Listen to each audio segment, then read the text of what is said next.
দেশে চাঁদাবাজি অবৈধ দখলের অপরাধে সম্প্রতি গ্রেপ্তার হওয়া প্রায় ৬০%ই নতুন মুখ।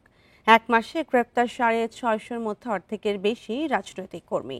এসব অপরাধের জন্য বর্তমানে সক্রিয় দলগুলোর প্রশ্রয় সহ ৬টি কারণ চিহ্নিত করেছে পুলিশ।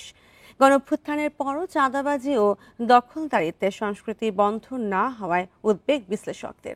বান্ডেল থাকলে প্রতি সেনমানিতে টাকা বাঁচবে। বিকাশ সেনমানি বান্ডেল কিনে জিতুন প্রতি লেনদেনে। গত বছর ৫ আগস্টের পর দীর্ঘদিন নাজুক ছিল দেশের আইন শৃঙ্খলা পরিস্থিতি। ধীরে ধীরে যখন স্থিতিশীলতার দিকে যাচ্ছে দেশ, তখনই মাথাচাড়া দিয়ে উঠছে চাঁদাবাজ দখলদাররা। পুলিশ সদর দপ্তরের তথ্য বলছে, এবছরের ১৫ জুলাই থেকে ১৭ আগস্ট পর্যন্ত চাঁদাবাজি ও দখলদারির অভিযোগে ৬৫০ জন গ্রেপ্তার হয়েছে। তাদের মধ্যে ৩৭১ জনই চাঁদাবাজিতে নতুন। আর সবচেয়ে বেশি গ্রেপ্তার ঢাকা মহানগর ও ঢাকা বিভাগে ৩২৩ জন, যাদের ২২৩ জনই নতুন চাঁদাবাজ। তাদের বিরুদ্ধে একাধিক ঘটনায় জড়িত থাকার বিষয়ে দেখা যায় বা ওরকম সাক্ষ্য প্রমাণ থাকে, তাহলে সেটা আমরা বিজ্ঞ আদালতকে অবশ্যই অবহিত করি।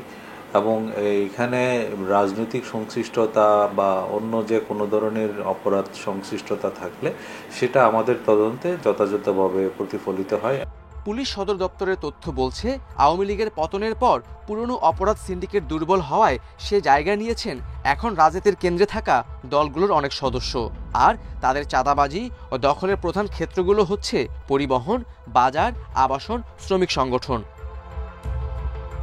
রাজনৈতিক বিশ্লেষকরা বলছেন, আওয়ামী লীগের ১৭ বছর শাসনামলে চাঁদাবাজির যে ধারা তৈরি হয়েছিল গণ অভ্যুত্থানের পর তা বন্ধ হয়নি, বরং সেই পথেই হাঁটছেন অন্যান্য দলের নেতাকর্মীরা। দেশে যদি গণতান্ত্রিক একটা পরিবেশ ধারাবাহিকতা বজায় থাকে, তাহলে রাজনীতির মানটাও আগাবে দীর্ঘ সময়, তাই না?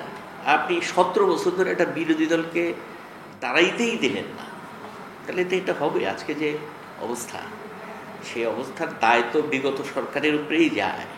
এ ধরনের অপরাধ কমাতে হলে রাজনৈতিক দলগুলোর মাঠ পর্যায়ে কর্মীদের ওপর কেন্দ্রগুলোর নিয়ন্ত্রণ জোরদারের তাগিদ বিশ্লেষকদের।